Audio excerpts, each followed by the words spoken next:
Assalamualaikum warahmatullahi wabarakatuh. Kami dari kelompok 4 kelas 11 IPA 3. Di video kali ini kita akan mempresentasikan mengenai penyebarluasan proklamasi dan sambutan rakyat. Baik, sebelum dilanjut, mari kita berkenalan dengan anggota kelompok 4. Kelompok 4 ini terdiri atas 6 orang. Yang pertama ada Asya Nur Hasanah, yang kedua ada Atika Putri Utami, yang ketiga ada Ajahra Adila Cahyo, yang keempat ada Rizdo Randalta Bangun, yang kelima ada Sri Hapipah, dan yang keenam ada Uci Lestari. Baik, mari kita lanjut ke materi. Proklamasi dilaksanakan pada hari Jumat, tanggal 17 Agustus 1945 yang dibacakan oleh Soekarno dengan didampingin oleh Muhammad Hatta di sebuah rumah di Jalan Pegangsaan Timur nomor 56 Jakarta Pusat. Di balik peristiwa proklamasi ini, tentunya banyak sekali perjuangan yang telah dilewati oleh bangsa Indonesia.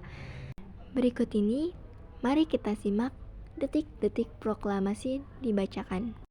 Dekat itu, dengarlah proklamasi kami. Proklamasi kami, bangsa Indonesia, dengan ini menyatakan kemerdekaan Indonesia. Hal-hal yang mengenai pemindahan kekuasaan dan lain-lain diselenggarakan dengan cara saksama dan dalam tempo yang sesingkat-singkatnya.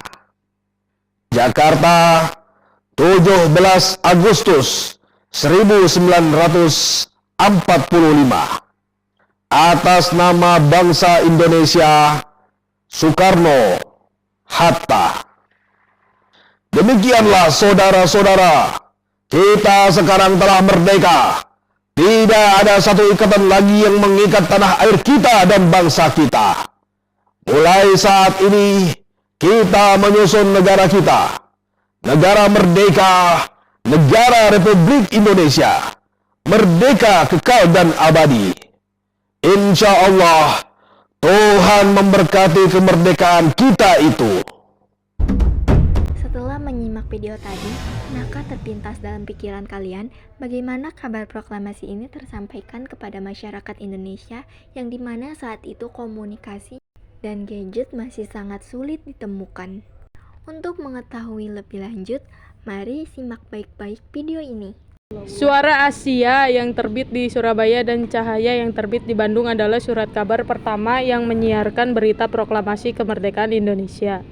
Suara Asia menerbitkan berita proklamasi kemerdekaan Indonesia pada 18 Agustus 1945. Meski kondisi waktu itu Jepang melarang agar media tidak memuat tentang pergerakan, apalagi proklamasi kemerdekaan, namun para pemuda yang berjuang lewat pers seperti Adam Malik, Sayuti Melik, Sultan Syahrir, BM Diah, Ki Hajar Dewantara, kemudian Oto Iskandar Dinata, GSSJ Ratulangi, Iwan Kusuma Sumantri terus menyebarkan peristiwa bersejarah bangsa Indonesia tersebut. Hampir seluruh harian di Jawa pada penerbitannya 20 Agustus 1945 memuat berita proklamasi kemerdekaan dan Undang-Undang Dasar Negara Republik Indonesia.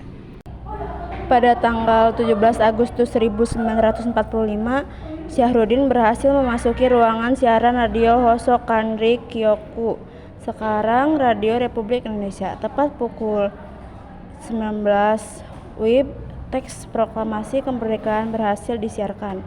Penyebaran berita proklamasi kemerdekaan Indonesia juga dilakukan dengan pemasangan pamflet, poster, dan spanduk.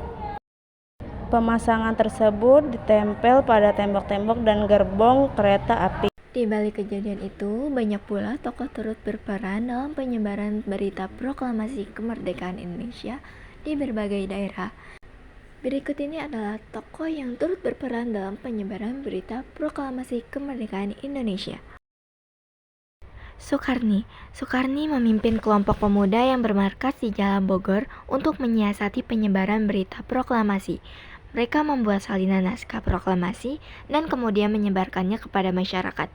Para pemuda yang bermarkas di Menteng 31 juga turut menyebarkan berita proklamasi ke seluruh penjuru kota Jakarta dengan menggunakan mobil, sepeda, dan bahkan berjalan kaki.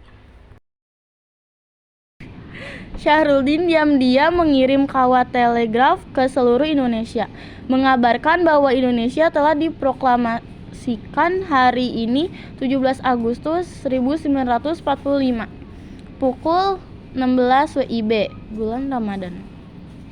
Syahrudin berhasil menyampaikan salinan teks proklamasi kepada Daidan B. Palenewen. Kemudian oleh Daidan B. Palenewen, teks proklamasi tersebut diberikan kepada F. Wus, seorang makonis atau petugas telekomunikasi di kantor berita tersebut, untuk segera diudarakan.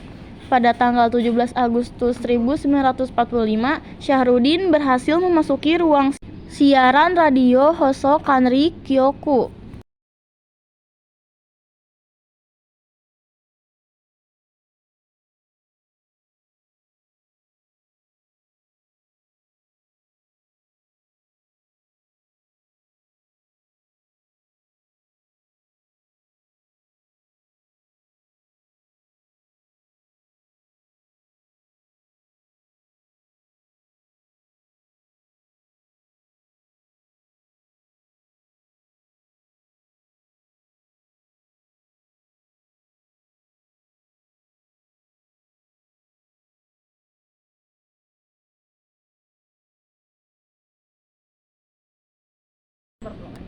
Komite Fan Aksi. Saat kemerdekaan Indonesia diproklamirkan, seluruh rakyat Indonesia menunjukkan dua reaksi. Reaksi yang pertama bersifat langsung dan spontan, sementara reaksi yang kedua, rakyat Indonesia bereaksi dengan melucuti senjata pasukan Jepang dan mengambil alih aset Jepang. Rakyat Indonesia pada saat itu secara langsung dan spontan membentuk Komite Fan Akti atau Komite Fan Aksi. Komite ini didirikan oleh Sukarni dan Adam Malik pada tanggal 2 September 1945. Komite Fan Aksi berisi utusan Laskar Perjuangan yang terdiri dari berbagai organisasi seperti Angkatan Pemuda Indonesia (API), Barisan Rakyat Indonesia (BARA), dan Barisan Buruh Indonesia (BBI). Dukungan pemimpin karesidenan. Pada bulan yang sama, beberapa karesidenan di Jawa menyambut proklamasi kemerdekaan Indonesia. Mereka menyatakan diri menjadi bagian dari pemerintahan Republik Indonesia. Mereka juga mengancam akan melakukan tindakan yang tegas dan keras bila ada yang menentang pemerintah Republik Indonesia. Para pegawai Jepang yang waktu itu masih ada di karesidenan juga dirumahkan dan dilarang masuk ke kantor-kantor mereka. Pelopor lapangan Ikada. 14 hari setelah Sultan Hamengkubuwono IX menyatakan Yogyakarta bergabung dengan negara Republik Indonesia, ada suatu peristiwa besar yang terjadi di Jakarta. Pada saat itu, ribuan rakyat Indonesia berkumpul di lapangan Ikada atau Ikatan Atlantik Jakarta untuk mengadakan rapat akbar. Rapat akbar tersebut diadakan untuk memperingati 1 bulan proklamasi kemerdekaan Republik Indonesia, sekaligus sebagai bentuk protes dan perlawanan rakyat Indonesia atas rencana Jepang yang berniat menyerahkan kekuasaannya di Indonesia ke sekutu, atau sebagai pengakuan atas kekalahan Jepang di Perang Dunia Kedua.